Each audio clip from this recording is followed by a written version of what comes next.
Hi, I'm Halimah Cleveland.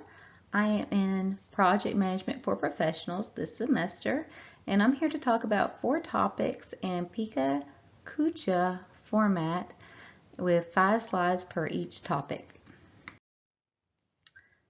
So first thing I want to address is that project management as a profession can be in any field. So all businesses use project management as a profession, whether it's your main profession or maybe it's kind of an add-on to your job. A true project management professional, though, can work in any type of industry, whether it's manufacturing or business. The good thing is that if you're in project management, you are enabled to be part of a professional network. You also have degree programs and certifications to help you along your journey to becoming a project management professional. But there's also some frustrations when dealing with others in order to gain your success. So I have here a little hard work quote. Our fatigue is often caused not by work, but by worry, frustration, and resentment. So it is a lot of work, though, to be in project management profession. However, once you gain that, it feels good to be accomplished and be able to obtain that goal, not just for the organization, but yourself, as you pulled all these different people and resources together to accomplish something to help better the company. And part of that success in reaching those organizational goals, you're going to bring people together like the pieces of a puzzle, and you're going to create the big picture together. So it's taking everyone together and realizing there's more than just self when reaching goals. And that is a key role of a project manager. So unknowns in project management, this is a big topic because there is no project where everything is certain. Uncertainty is the only thing that is certain in project management. So you have to leave room for uncertainty. So I have a quote here: we sail within a vast sphere, ever drifting in uncertainty, driven from end to end. So you always have to be prepared for what's in store because you got to have a little bit of wiggle room. If you are confined too tight, you're asking for issues. Good news is there are tools for this, such as calculating probabilistic activity times, such as pessimistic, optimistic, and most likely. And so pessimistic time is the absolute worst, optimistic, the absolute best, and most likely is kind of in between what is average. Also, there are tools such as Microsoft Project, which I think is really, really insanely awesome, and it can help you actually put those notes together and actually have that timeline and kind of show where your resources are at and the people that are working with you where they're at in the project. Accountability is very important. You really have to follow up with people to make sure that they are reaching those goals.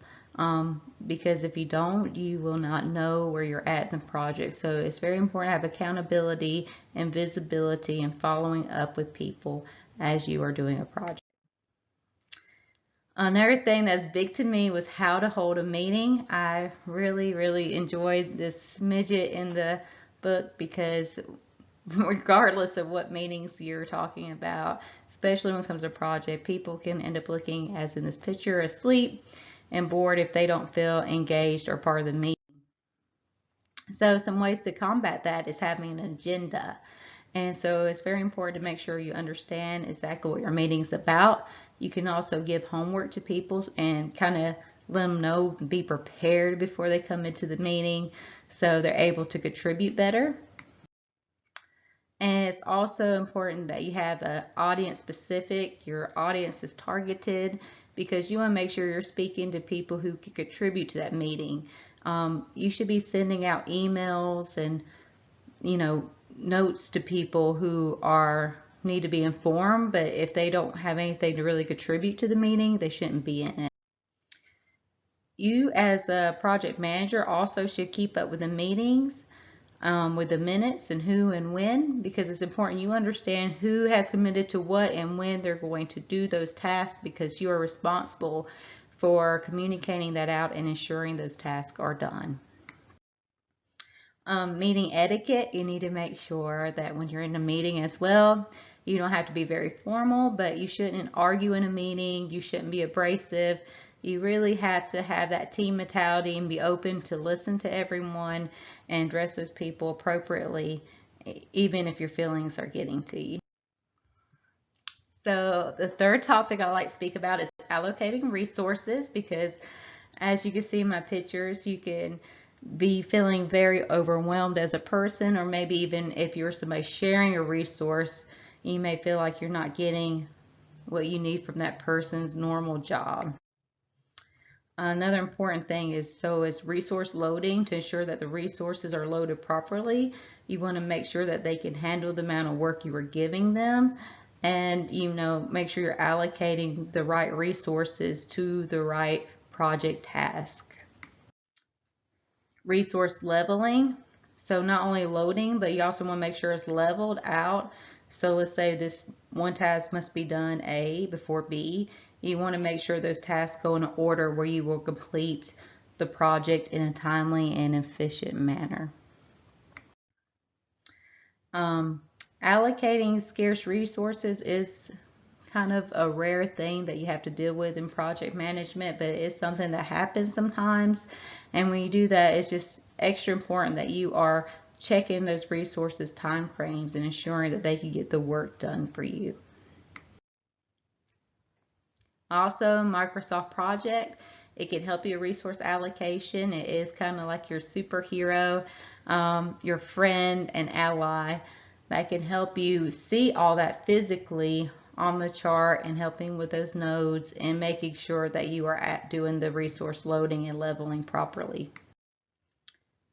And that is the end of it. So I did add an extra slide, and I hope I don't get dinged for it, but I just really wanted to say thank you in person for this class. I really, really enjoyed it. I enjoyed my classmates as well. I found it very engaging, and I found a lot of stuff that was really useful in my real life, and that doesn't always happen in a class. So thank you for this semester, and I appreciate you. Bye.